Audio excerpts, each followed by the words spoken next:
Informasi selengkapnya kita bergabung dengan jurnalis Kompas TV Niputu Trisnanda di Polres Jakarta Utara. Putu, selamat siang. Kita tahu ada 2 orang pelaku yang terlibat, satu sudah menjadi tersangka karena menyebarkan video. Lantas bagaimana dengan satu pelaku lainnya, Putu? Ya, selamat siang Yanda dan juga saudara. Hingga siang hari ini pihak kepolisian ini memang masih melakukan pemeriksaan lebih lanjut terkait dengan keterangan-keterangan saksi, baik itu dari saksi itu sendiri KH ataupun juga dari salah satu mantan barista Starbucks di kawasan Jakarta Utara, Dede, yang saat ini sudah menjadi tersangka, dan juga dari pihak manajemen, karena memang hingga saat ini belum ada laporan secara langsung dan juga keterangan secara langsung dari korban yang ada atau dari korban yang ada di dalam video yang kemudian viral tersebut beberapa waktu yang lalu. Dan berbicara soal kronologinya sebetulnya ya dan juga saudara, memang sebetulnya pihak kepolisian ini sudah mengamankan 2 pelaku dan saat ini status dari kasus ini sendiri sudah ditingkatkan dari penyidikan ke tahap penyidikan. Artinya memang sudah ada 1 tersangka yang kemudian dinyatakan oleh pihak kepolisian ini diduga memiliki ide untuk membuat dan juga mengupload video tersebut dan juga mengarahkan KH dalam hal ini salah satu mantan barista Starbucks di kawasan Jakarta Utara untuk kemudian mengarahkan kamera CCTV dan melakukan tindakan pelecehan seksual tersebut.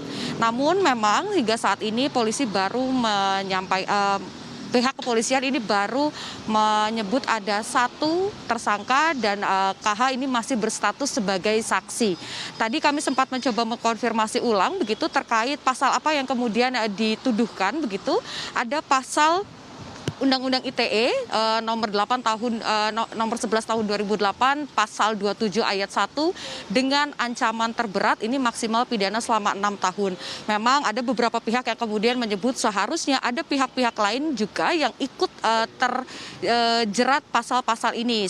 Salah satunya ada pasal 30 UU ITE yang menyebut bahwa tidak hanya penyebarnya tetapi yang kemudian membuatnya, kemudian juga pihak manajemen ini seharusnya dimintai keterangan lebih lanjut lagi.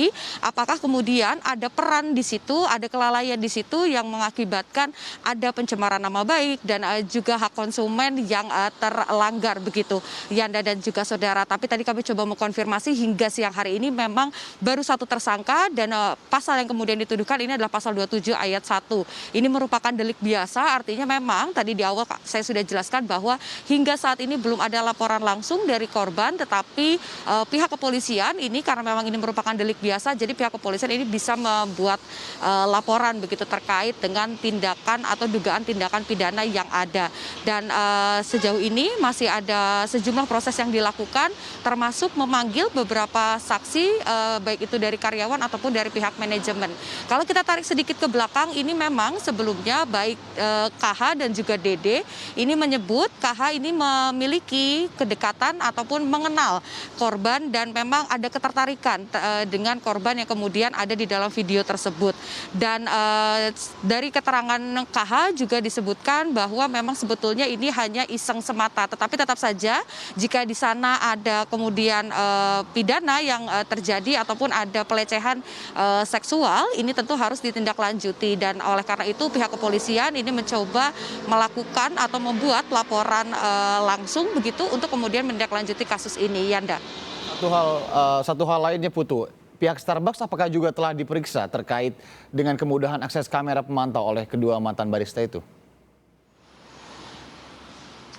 Iya, Yanda, seperti yang tadi sudah saya sebut di awal begitu, bahwa memang pihak Starbucks dalam hal ini adalah manajemen ini sudah dipanggil begitu karena dari awal pihak Starbucks baik itu dari manajemen kemudian karyawan-karyawan yang ada di sana ini dimintai keterangan terutama terkait dengan porsi atau pekerjaan dari kedua orang yang kemudian sudah diamankan oleh pihak kepolisian. Dari kesaksian-kesaksian baik itu dari karyawan dan juga pihak manajemen ini sudah dinyatakan atau diketahui bahwa mereka berdua ini hanya barista dan memang kelemahannya adalah CCTV atau kamera pengawas ini bisa diatur atau bisa dilihat dari back office. Artinya memang ini bisa diakses oleh kedua barista ini tanpa kemudian harus mengurus izin yang lebih lanjut lagi. Hal ini kemudian yang coba didalami dan juga pemeriksaan sejumlah pemeriksaan ini juga coba masih dilakukan oleh pihak kepolisian, Yanda.